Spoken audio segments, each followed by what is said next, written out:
我的工作主要是做梦。It's a very happy event. Do the right thing. 复国书它牵涉到的是中国古代的这个术数文化，这个大传统呢，在中国本来是一个人人都知道的事情，但是对现代的人们来说呢，已经比较陌生。那么对于国外的读者来说，可能就更陌生了。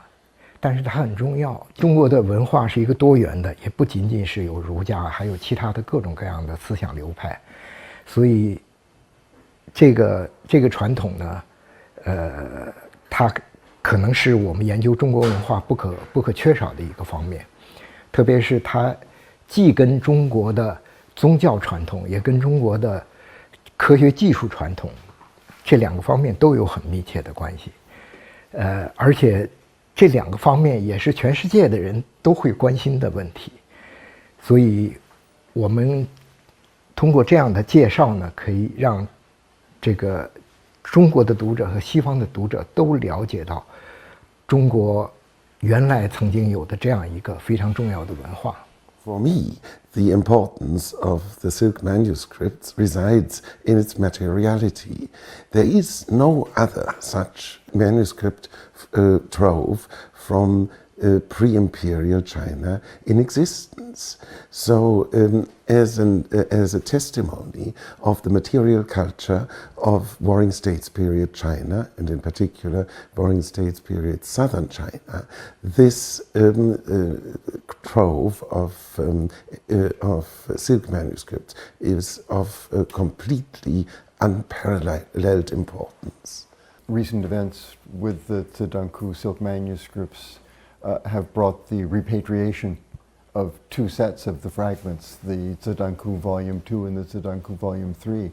So that it seems to me that as much as these manuscripts are invaluable for scholarship, the whole example of objects that were first looted from a tomb in Changsha, then illegally removed from China to the United States, were in various places in the United States over the decades from the 1940s right down to the present time.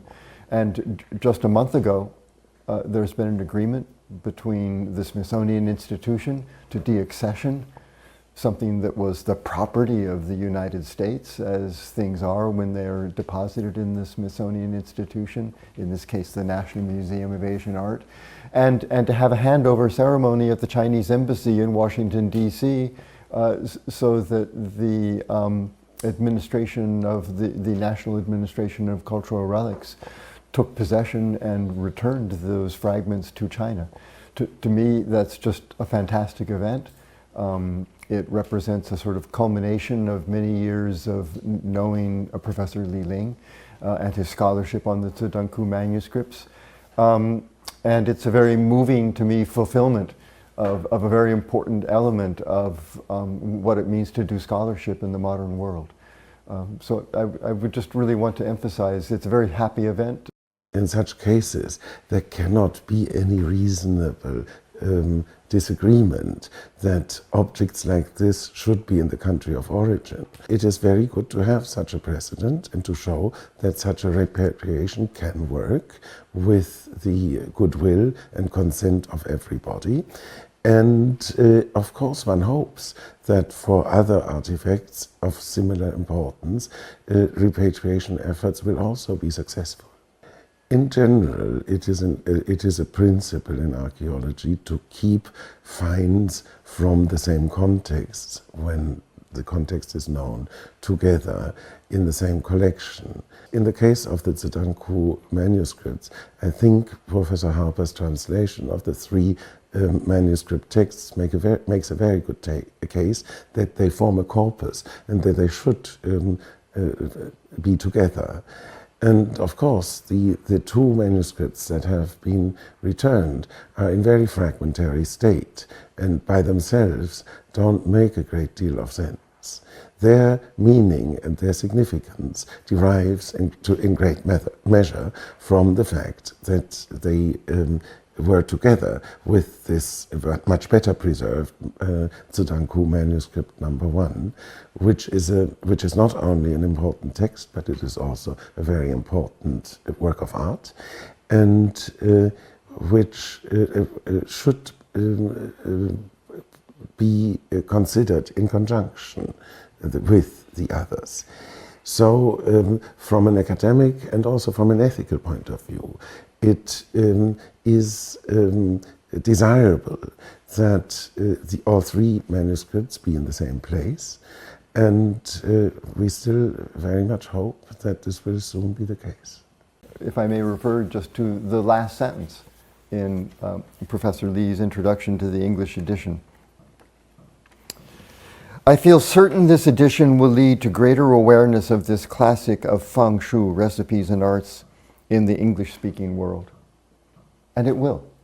That in its full published form, with Professor Li's annotations represented in English, he himself has referred several times to the appropriate comparison of these Zidanku silk manuscripts for their cultural significance, for their significance relative to intellectual history or history of religion, or really even cultural history and politics.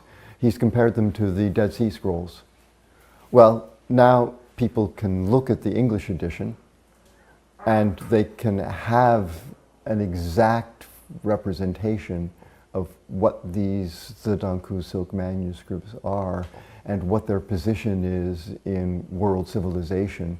So that yes, the comparison to the Dead Sea Scrolls, the value of these Zidanku manuscripts for understanding ancient Chinese civilization, you can see exactly how this kind of comparative study in world civilization can be undertaken by a broad readership. 的确，我是一个单枪匹马的人，我从来的这个学术研究都是我自己去做。可是我的能力是非常有限的。如果说在这个归还的链条里我做过一点工作的话，我的工作主要是做梦。就是，但是呢，我不知道这个梦会不会实现。我这本书呢，实际上主要的是一个复原性的考古报告，它就是把我这个梦想写出来了。可是这个梦想要实现呢，还是要靠很多人，要靠很多机缘。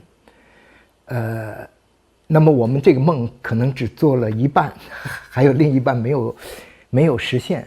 所以当他回来的时候，当然我很高兴。不过呢，没有很大的兴奋，因为说实话，我还在等着那个所有的子弹库帛书啊，能够回到长沙，跟那个长沙的那些其他的文物重新放在一起。我觉得呢，其实由于这500年的历史里面，这个大部分的文物们就都流散到世界各地。我希望有一些最起码是一些最重要的文物，他们能够重新回到原地团聚起来。那么子弹库帛书的这个分离的故事呢，只是其中一个。我特别希望有一天，这个子弹库1号帛书还能够回来，因为考古学它最需要的就是要有一个完整的信息，这样我们才能够对这个历史上曾经发生的这样一个故事呢，有一个完整的了解。